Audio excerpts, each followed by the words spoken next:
Welcome to the Still Voice. Today, we journey back to the very beginning, to a perfect garden, and the choices that changed everything. In the beautiful garden God had planted, life was good. Among all the trees, one stood apart, the tree of the knowledge of good and evil. God had given a clear instruction: do not eat from it. But a serpent, the most cunning of all creatures, approached the woman with a sly question: did God really say you can't eat from any tree? The woman explained they could eat from all but that one tree, because God had warned that eating its fruit would lead to death. The serpent was clever. You won't die, he hissed. God knows that if you eat it, your eyes will be opened, and you will be like God, knowing good and evil. The woman looked at the fruit. It was beautiful and seemed to promise wisdom. She took a bite, then gave some to her husband, Adam, who also ate. In that moment, their innocence was gone. They saw they were naked and, for the first time, they felt shame. They hid from God. When God came walking in the cool of the day, he called out, "Where are you?" Adam, full of fear, admitted he had hidden. God's question cut to the heart: who told you that you were naked?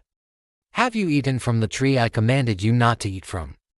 Adam pointed his finger at the woman, and she, in turn, blamed the serpent. This single act of disobedience brought sin into the world. The serpent was cursed. The ground, once bountiful, would now be hard to work. Pain and suffering became part of life, and death became our reality. But even in this moment of judgment, God showed mercy. He didn't destroy them. Instead, he clothed them and, to protect them from living forever in a state of sin, sent them out of the garden, away from the tree of life. The lesson here is profound. Even a seemingly small act of disobedience can have enormous consequences. When we listen to voices that question God, it leads us away from Him. Yet, even when we fail, His mercy is there. Life outside the garden began. Adam and Eve had two sons, Cain and Abel. Abel became a shepherd, and Cain a farmer. When it was time to give an offering to God, Abel brought the very best of his flock. Cain, however, brought some of his crops, but not his first or finest. God was pleased with Abel's offering, but he was not pleased with Cain's. This rejection filled Cain with a deep and bitter anger. His face grew dark with rage. God saw the darkness in Cain's heart and gave him a warning. If you do what is right, you will be accepted. But if you don't, sin is crouching at your door. It wants to control you, but you must rule over it. It was a lifeline, a chance to turn back. But Cain refused to listen.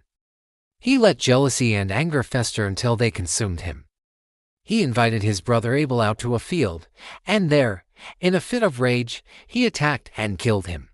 God's voice echoed again: "Cain, where is your brother?" Cain's reply was cold and defiant: "I don't know. Am I my brother's keeper?" But God knew. He said Abel's blood cried out from the very ground. As a consequence, Cain was cursed to be a wanderer, forever restless. Cain cried out in fear, certain that anyone who found him would kill him. But once again, God's mercy appeared in the midst of judgment. He placed a mark on Cain, a sign of protection, so that his life would be spared. This story teaches us that unchecked anger and jealousy lead to destruction. God warns us before sin takes over, but the choice to listen is ours. And yes, we are indeed our brother's keeper. These two stories from Genesis show us how sin begins in the heart, grows through disobedience, and results in pain.